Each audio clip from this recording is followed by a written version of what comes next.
শীঘ্রই তিলপাড়া ব্যারেজের জরুরি সংস্কার কাজ শেষ হবে বলে জানালেন এসআরডিএ চেয়ারম্যান অনুব্রত মণ্ডল। বৃহস্পতিবার বিকেলে আচমকা ব্যারেজ পরিদর্শনে গিয়ে তিনি কাজের অগ্রগতি খতিয়ে দেখেন। এদিন ব্যারেজ সংলগ্ন এলাকায় জেলার ট্রাক মালিক সংগঠনের সদস্যরা তার সঙ্গে দেখা করে বিকল্প রাস্তা তৈরির দাবি জানান। তাদের বক্তব্য, প্রশাসনিক উদ্যোগ না হলে নিজেরাই বিকল্প পথ তৈরি করবেন। এ বিষয়ে অনুব্রত মণ্ডলের স্পষ্ট মন্তব্য, আপত্তি নেই, তবে টোল আদায় করা যাবে না।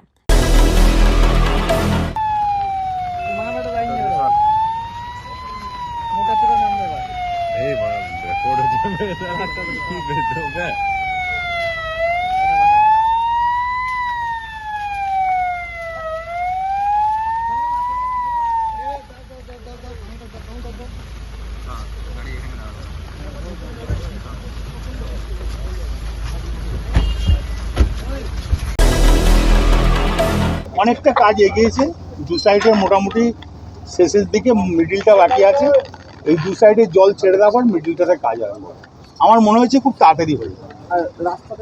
আর রাস্তাটার ব্যাপারে বলে দিলাম যে কোনো টোল যদি না তোলে, ট্রাক মালিক এবং যারা পাঁচামি, যারা পাথরের ব্যবসা আছে, তারা যদি করতে চায় আপত্তি নেই, কিন্তু টোল তোলা হবে না। ক্যামেরায় বিশ্বজিৎ বিশ্বাসের সঙ্গে আমি সূচনা, নিউজ কলকাতা 24।